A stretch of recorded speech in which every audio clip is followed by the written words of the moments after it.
Thank you for joining us again today and for continuing with us as I begin my Dharma message.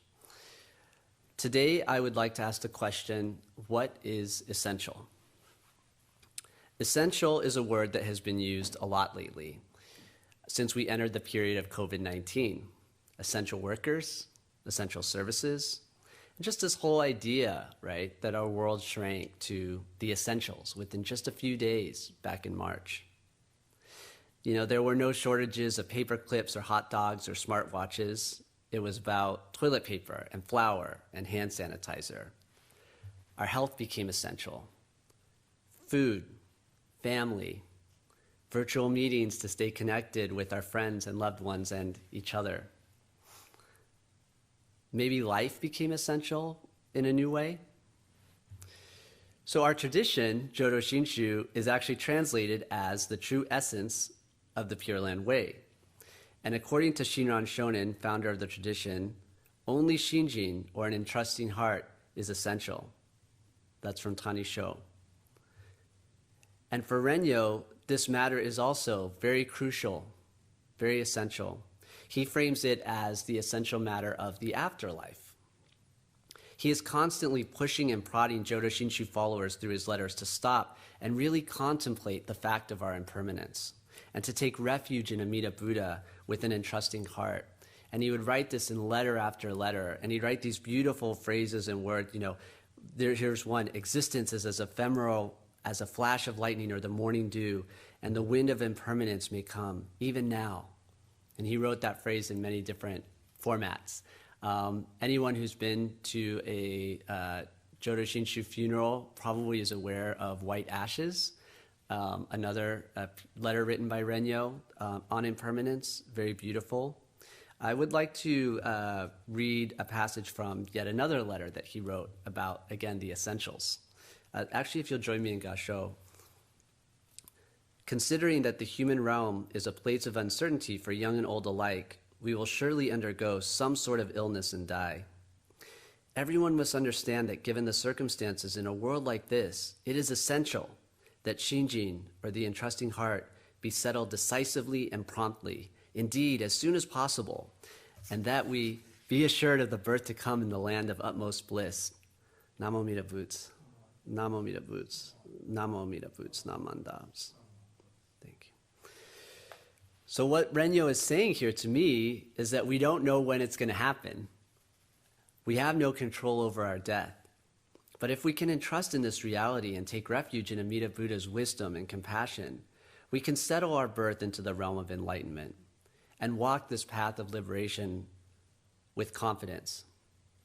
But until we can settle this essential matter, Renyo says, our lives are not really focused. And he put it in a lot of very forceful, confrontational ways. And in a way, I feel like COVID-19, our conditions, have brought our lives into focus in a different way. And so actually, you know, I'm kind of spinning off all of my Renyo quotes here because I've been researching this area for the Dharma talk that I was supposed to give over a month ago. There's a lot of wonderful Renyo material that speaks to these conditions today that I wanted to share with you. In fact, he has a letter called On an Epidemic. So I feel like that would have been a really great Dharma talk, and maybe someday I'll do it. But then I have to say my opportunity to research this area got cut a little short. But I did get the opportunity to test out the Renyo hypothesis firsthand when I myself began to experience symptoms of COVID-19. Yeah, I got sick. So that was back in April, around April 2nd. I think everyone knows those first couple of weeks after everything started shutting down were pretty nuts. I went back to Los Angeles and I was running around town trying to buy things like everybody else. There were no rules. They were telling us at that time not to wear masks. And, you know, me, this is another Jodo Shinshu lesson, trying to be the chivalrous person I was, you know, ego first, was like, telling my partner, no, you stay at home. I'm going to be the one. I will go out there. I will help you. I will buy the things we need. I will get there, And so, of course, a week or two after that, I get sick. And how did that work out? Well, then he had to be the one to go out there and get everything I needed for the next, 6 weeks. So actually, that's just a lesson that we can talk about another time. But I feel like that's kind of how it went. So I did start to get sick, and I'm here today, so that's the end of the story for now, at least.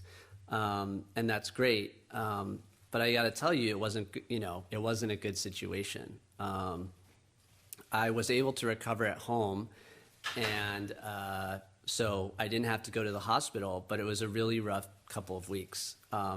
Of course, I have to admit, it was all the more rough because of everything we knew about the impact of this illness and everything we didn't know about the impact of this illness. How was it affecting us? What were the numbers? What was our percentage? Okay, I'm young enough, I'm healthy enough, but could I be one of those 1 or 2 or 3 people, per 100 that was going to have a bigger problem? Or was I going to be, I think at that time it was 1 in 5 people who would have to go to the hospital. And I could go through all the symptoms, and maybe we'll do that in another talk too, but like I said, it was a lot of what you've read about. It wasn't comfortable. It wasn't horrible. There were sort of a lot of waves kind of up and down, But, as I'm reflecting, or as I just was on, the essential matter of the afterlife, again, it came into real focus, It wasn't sort of a thought, an intellectual exercise, it was real. I had those ups and downs. And during this time, kind of like I said with going out to get things, I was just thinking of myself, right? And the focus, just really came in close to just me, my body, what was happening. Was it going up? Was it going down? And like I said, there were kind of good days, but at the end, around day 10 or around almost the 2-week point, a lot of people talk about how people kind of take a dive, and that's when in many cases, they have to go to the hospital and so on. I also took a dive about that point. It got to a point where it started to becoming more difficult to breathe. And that's, of course, when I got really scared. And it only lasted a couple days, but those were some really, really rough days. I had fever, I had sweats, so you're sort of just totally focused on that moment, and getting through it.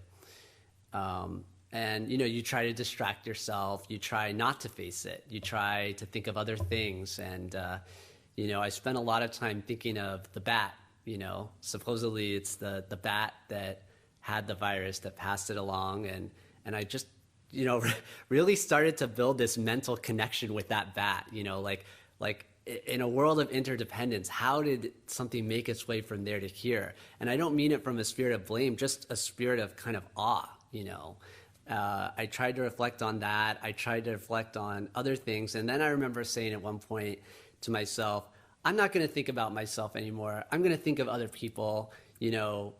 I hope no one gets it. I hope that this happens. I hope that this happens, and try and sort of give my well wishes to the world or something like that. Don't make it about you, And then, of course, that reminded me of this kind of classic story that many ministers know, or that, that all of us who are studying Jodo Shinshu over at IBS kind of know.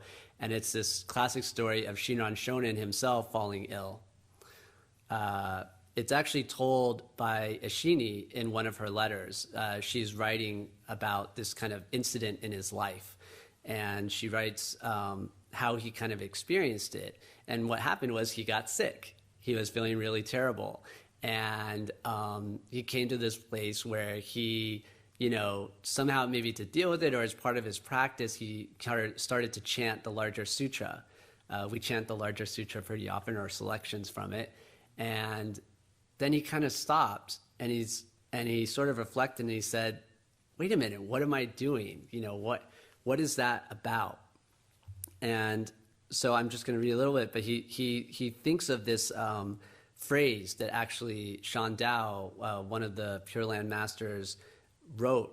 And that phrase is, to have Shinjin oneself and to cause others to have Shinjin is by far the most difficult among all difficult things. But, Namandavs, to have Shinjin oneself and to cause others to have it is truly the way to respond to one's indebtedness to the Buddha.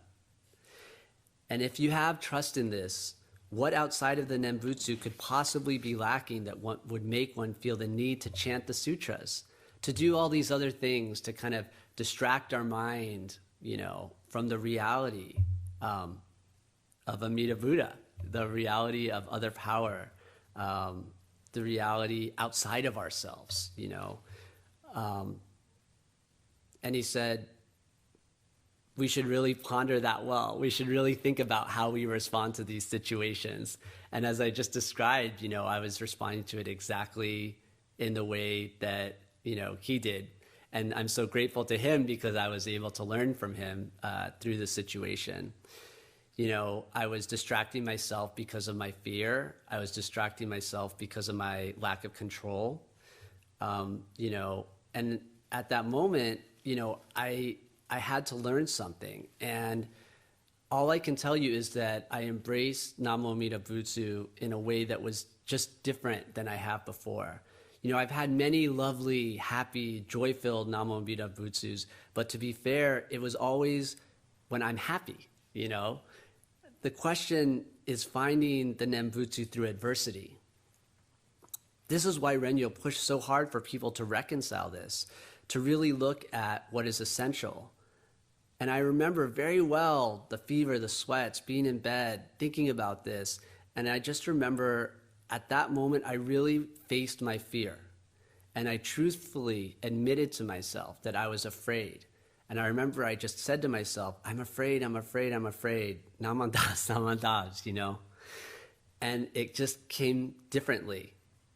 I entrusted myself to the Buddha, not in a request, not to cure my physical illness, but to be with me, just to be with me through the reality of impermanence, to guide me through the teachings toward a better way.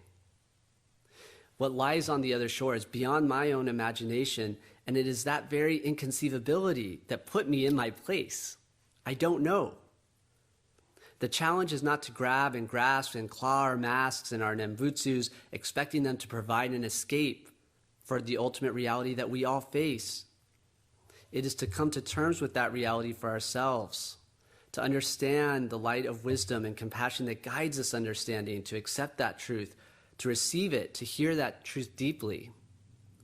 Knowing that we will face suffering and death, that we will continue to contribute to our own suffering and that of others, we turn to the Buddha's teachings not as a way out, but as a way forward. And whether I was delirious, I don't know, but in these lowest moments of my illness, I felt at ease. I remember lying in bed saying this to myself, saying Namandabs, and suddenly I felt at ease and I could sleep. And I hadn't been sleeping at all. And I slept that night, and I wasn't all better the next day. I don't have a hallelujah for it on that one. It took some time. It took some time. But slowly, I did start to recover. It was a long recovery. It was a recovery that, it took time. But it took that kind of brush, to start looking at myself a different way. There were some other assets that I had at my disposal too, and that surely helped me have a better outcome from COVID-19 as well. I'm insured. I have a doctor. I have a doctor who I can call and who will talk to me. I live in a home that has several rooms, not big, but had enough space for me and my partner to distance ourselves from each other. So I could, hopefully protect him from this illness. He did not come down with it, or if he did, he didn't experience it the same way as I did. So we were able to socially distance, as they say. I had access to supermarkets and pharmacies, as I told you, for him to go to buy me things close to our home. I had income as, well, I'm a student, but my side job or my job before that, I was a consultant who actually was working from home. So I was able to do that and, continue, not during this time, but during this time of economic challenge for all of us, I have access. And then I also have my race. I'm white.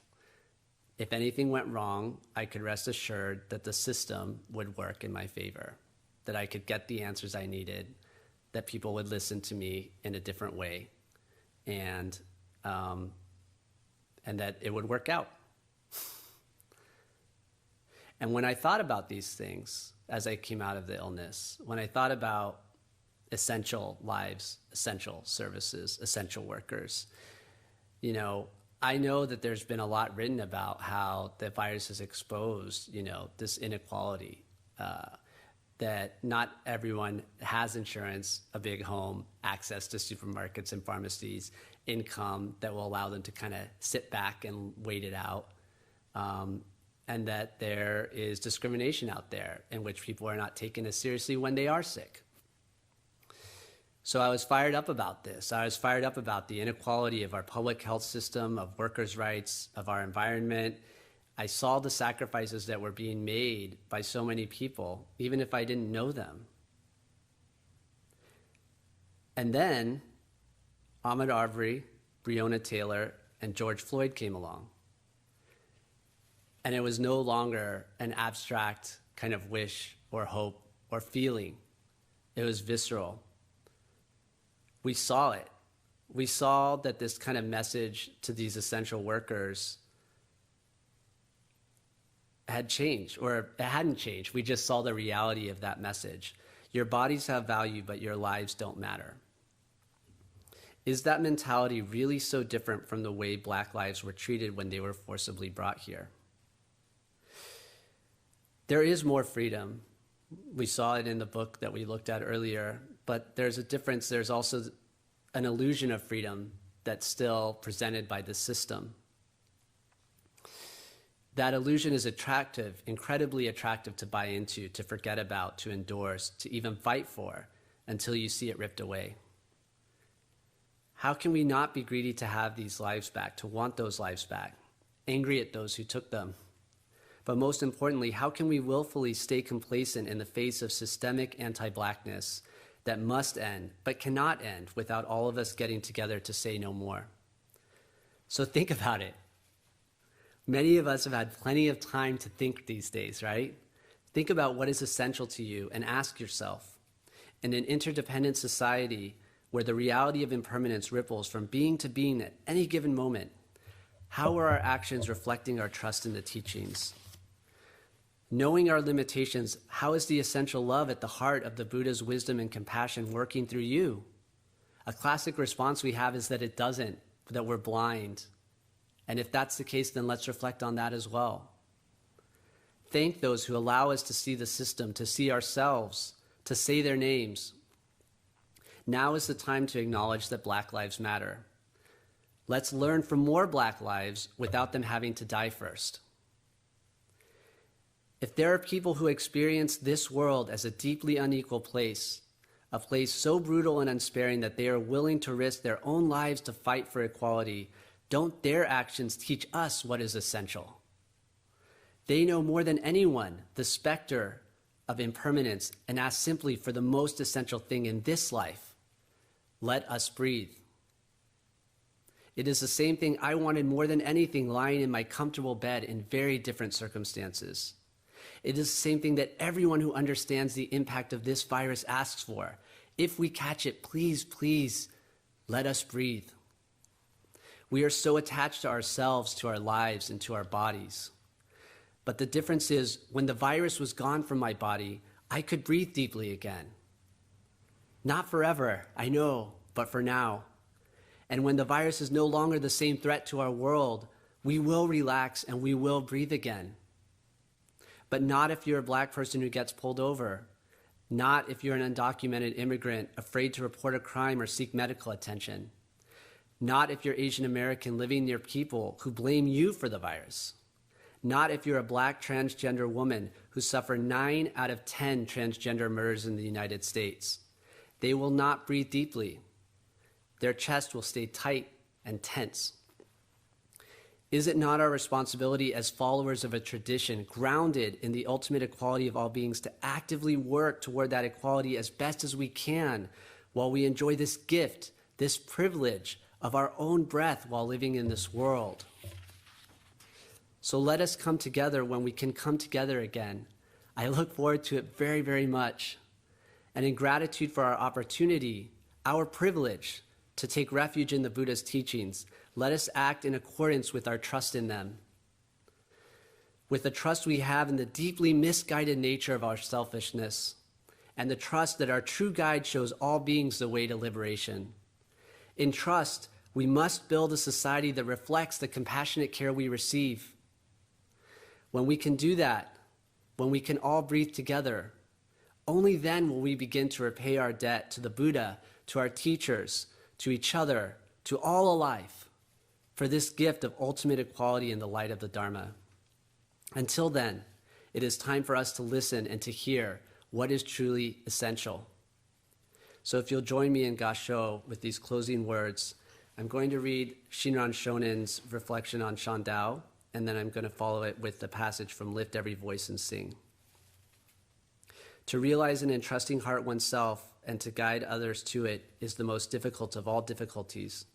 To awaken beings everywhere to great compassion is truly to respond in gratitude to the Buddha's benevolence. And from Lift Every Voice and Sing.